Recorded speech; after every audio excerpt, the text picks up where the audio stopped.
Jirra jirtuu daawwattootaa fi kabajamtoota jaalatamtoota OIB akkam nagaa fayyaa isinin jechaa oduu yeroo tanaaf qindeeffanne kan isinitti himnu taatan oduu tan isinitti himtu Andaraartuu Shaamiiti.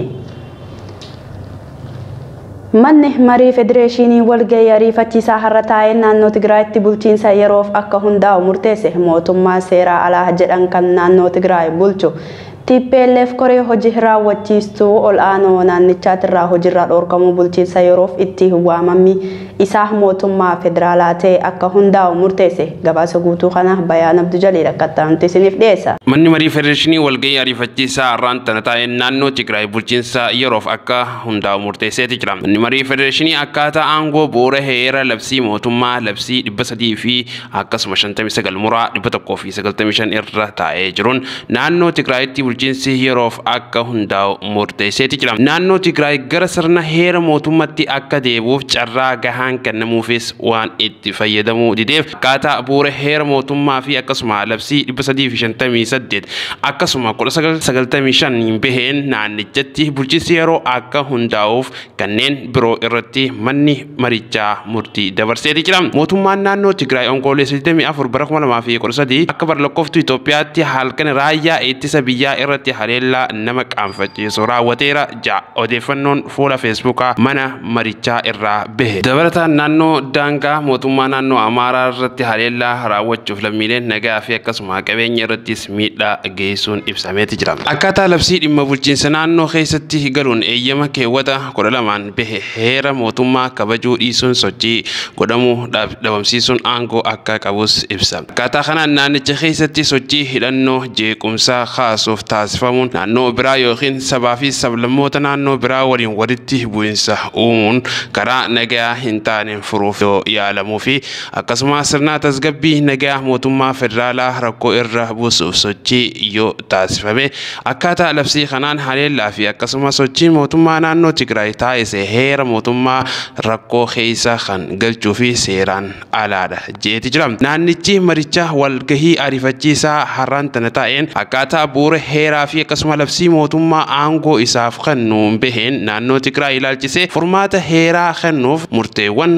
kanneen dabarseeti jira. Heera mootummaa balaa irraa baraaruuf yookiin dhaabbisuuf mootummaan federaalaa akka gidduu seenuu ajaja kenneeti jira. Dabalata akkaataa labsii 359 muraa 95 keewwata 2 baheen akkaatuma labsii yeroo muddamaa labsameen tarkaanfii barbaachisu fudhachuun poolisiin federaalaa yookiin raayyaan ittisa biyyaa yookiin ammoo akkasuma isaan lamaanuu naannicha keessatti akka bobbaasanii ministeerri muummeef ajaja kenneeti jira. Mootummaan seera ala jee kan naannoo Tigraay fi akkasuma koreen hojii raawwachiiftuu ol'aanoon naannichaa hojiirra dhorkamuun akkaataa bu'uura labsii 359 muraa 95 baheen bulchiinsa yeroof itti yaamanii isaan mootummaa federaalaa tahee akka hundaa'u murteesseeti jira. Mootummaan federaalaa hojiilee kana kan raawwachiisan murtiiwwan mana marichaa dabaree akkaataa barbaachisummaa isaa ministeerri muummee raawwiin isaa maal akka fakkaatu ji'a sadiin gabaasa akka dhiyeessaniif murteesseeti jira. Mootummaan federaalaa mootummaa naannoo Tigraay TPLF hin gaggeeffamu buufata waraanaa ajaja kaabaa Maqalee jiru irratti haleellaa raawwate jechuudhaan tarkaanfii fudhatee jiraachuu beeksiseeti jira. Muummeen ministeeraa Abiy Ahmed haleellaan qilleensarraa bakkeewwan adda bahanii humna naannichaa dhukaasa baneedhaman irratti jiraachuun akka danda'u himaniiti jira. Hidhamuu jumlaa lammiilee Oromiyaa irratti raawwatamaa jiru yaaddeessaa ta'uu bira dabree fincila kaasuu malaa ja'a. Koree qindeessituu hidhamtoota siyaasaa Oromoo gabaasa guutuu kana Mahammad Abdusalaam akkatti isiniif dhiyeessa. Ibsa koree deeggarsa hidhamtoota siyaasaa Oromiyaa Sadaasa 7 bara 2020 yeroo dhaabbileen siyaasaa biyya Impaayera Itoophiyaa keessatti galmaa'anii soso'an marti haala biyyi kun keessa jirtu furmaatni nagaa fi tasgabbii mariin hunda hammate akka qophaa'uu fi rakkoo nageenyaa mudate akka waliin furmaatni barbaadamu akeekaa jiranitti mootummaan gadaa isaa xumureen hidhaa fi ajjeechaan hammaachuu yaaddeessaa ta'uurra darbee uummatni Oromoo fi lammiileen Oromiyaa gara fincilaatti dhiibaa jira. Keessattuu ji'oota 3 as addatti rakkoon Oromiyaa keessatti dhalatee furmaatni mootummaa ce'umsaa Oromiyaa gadi dhaabuudha jechuun ABO fi KFO'n erga sochii eegalanii mootummaan heeraa fi seera hin qabne lammiilee Oromiyaa hidhatti guuruu fi ajjeesuun daran jabaatee itti fufee jira. Hidhaan amma adeemaa jiru kan baratame irraa adda kan taasisu namni hidhu hin beekamu, bakkeetti lammiileen hidhaman hin beekamu, manni murtii dhiyaachuun hin jiru, warri dhihaatanii illee furmaatni hin kennamu. Yoo kennames poolisiin ajaja mana murtii hin kabaju. Kaan ammoo bakka nyaataa fi dhugaatii argachuu hin dandeenye. Hidhamuun mirgi namoomaa isaanii sarbamaa jira. Walumaa galatti haalli lammiileen Oromiyaa amma keessa jiran yaaddoo guddaa uumee jira. Haalli kun ammoo daran jabaatee itti fufnaan Oromiyaa keessatti mormii fi jeequmsa hamaa akkasumas fincila uumuuf adeemaa waan jiruuf gochi kun hatattamaan akka dhaabbatu cimsinee gaafannaa jedhu koreen kun. Koreen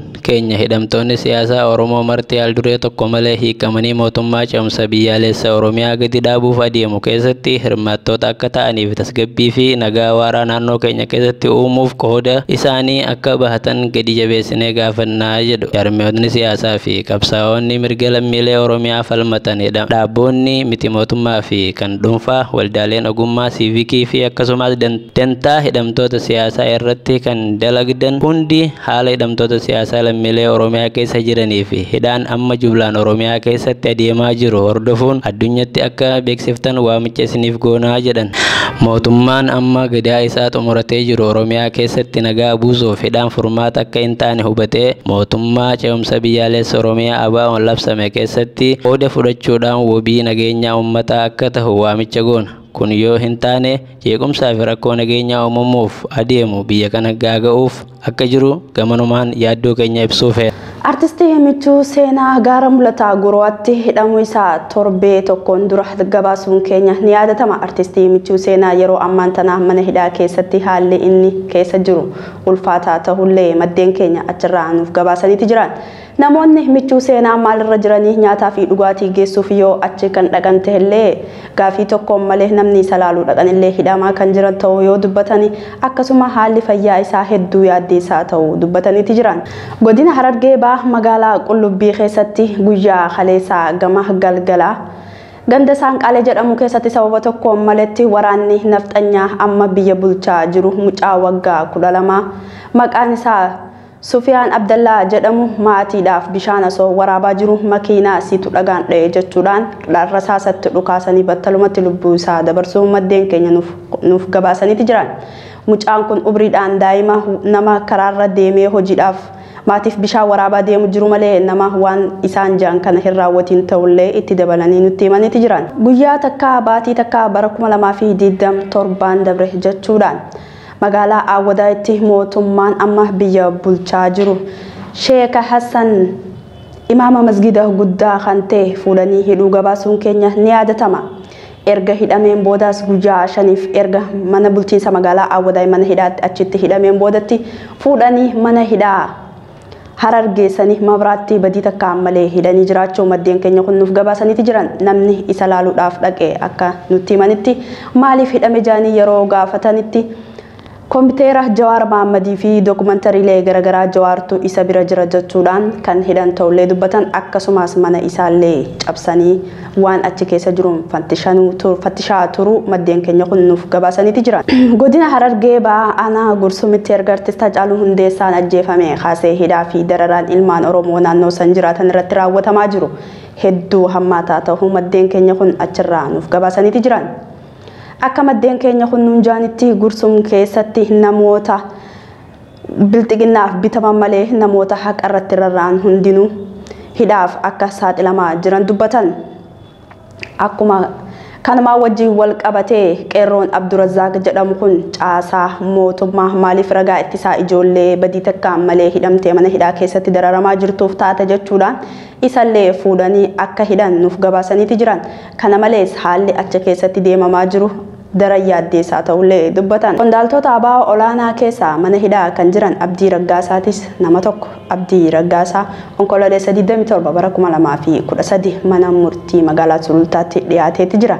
dhaddachaa onkololeessa 27 guutuu isaa akka ta'antu isiniif dhiyeessina. Obbo Abdii Raggaasaa onkololeessa 27 bara 2013 mana murtii magaalaa Sulultaatti dhiyaatanii jiran. Qondaala ABO olaanaa mana hidhaa jiran keessaa tokko kan ta'an Obbo Abdii Raggaasaa kanaan duras marsaa hedduuf mana murtiitti dhiyaatanii mirga wabii eeggamuufis poolisiin ajaja mana murtii diduun mana hidhaa jijjiiruu gabaasaa turuun keenya ni yaadatama. Obbo Abdii Raggaasaa mana murtii magaalaa Sulultaatti dhiyaatanii dhaddacha irratti kan argaman ta'us bakki isaan itti hidhamanii jiran magaalaa Finfinnee naannoo Caffee tumaa 6 kiiloo waajjira dhabamsiisaa fi meeshaalee Oromiyaa duraanii ta'uu maatiin isaanii dubbataniiti jiran. Qondaala olaanaa ABO kun erga ajaja mana murtii malee hidhame waggaa caaluuf adeemaa kan jiru jedhuun dubbatan abukaattoon isaa. Onkololeessa 27tis ijibbaataaf iyyannoo dhiyaateen Obbo Abdiin mana murtii Sulultaatti dhiyeessuu dubbatan. Dhaddacha onkololeessa 27 ooleenis manni murtii mirga wabii eeggamee fi ture kabajamuu maaliif akka dhabe erga gaafateen booda nama kana maaliif hiikuu diddan jechuudhaan abbaa alangaa fi qaxxaamuraa dhiyeessee ture. Deebiin abbaa alangaas namni kun yoo hiikame bosona seena jennee sodaa jechuudhaan deebii kennuusaa abukaattoon isaanii dubbataniiti jiran. Manni murtii yaada gamaa fi gamanaa dhaggeeffatee yaada Obbo Abdiin akka dhageessifatan hayyamee ture kan jedhu abukaattoon kun yaadni Obbo Abdii Raggaasaa kabajamoo mana murtii dhimma kiyya murtii siyaasaa waan ta'eef ofumaa anaan asitti deddeebistanii haqa dabsuu ofii keessaniif dadhabdanii anaas hin dadhabsiisinaa kan jedhu ture jechuudhaan deebii dhaddacha irratti laatan nuuf hime. Manni murtii Sulultaa galmee kanaaf deebii laachuudhaafis amma beellama kan biraa qabachuu abukaattoon isaanii himaniiti jiran. Lagaa daawwattootaa fi kabajamtoota keenya oduun har'aaf qabannee isiniif dhiyaanne asumarratti hangoo labamu ta'a hangoo dubiraatti walitti deebinutti nagaan nuuf tura.